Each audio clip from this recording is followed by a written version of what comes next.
وسلام على عباده الذين اصطفى أما بعد فأعوذ بالله من الشيطان الرجيم بسم الله الرحمن الرحيم وقضى ربك ألا تعبدوا إلا إياه وبالوالدين إحسانا إما يبلغن عندك الكبر أحدهما أو كلاهما فلا تقل لهما أف ولا تنهرهما وقل لهما قولا كريما.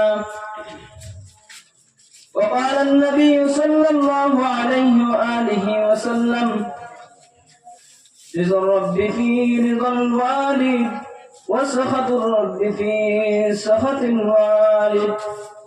وقال النبي صلى الله عليه وآله وسلم: الجنة تحت أقدام الأمهات، أو كما قال عليه الصلاة والسلام. ভাইরা আমার, সময় অল্প থাকার কারণে আমি আমার আলোচনা লম্বা করতে চাই না। আমার যে বিষয় আলোচনা করার এই বিষয় নিয়ে আমি আলোচনা করবো ইনশাআল্লাহ।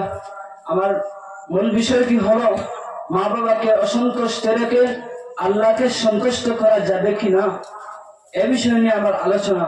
যদি মহান আল্লাহ পাক আমাকে তৌফিক দান করেন তাহলে আমি আপনাদের সম্মুখে একদম অল্প সময়ের ভিতরে আমার বক্তব্যটা শেষ করে আমি বিদায় নিয়ে যাবো ইনশাআল্লাহ তাআলা। আল্লাহ পাক কোরআনে কারীমের মধ্যে বলেছেন: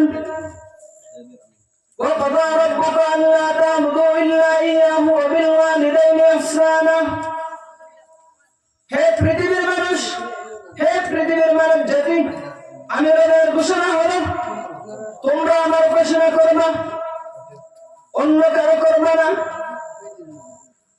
এরপরে মহান রব্বুল আলামিন বলছেন: وَبِالْوَالِدَيْنِ إِحْسَانًا, এবং মাতা পিতার সঙ্গে ভালো আচরণ করবা।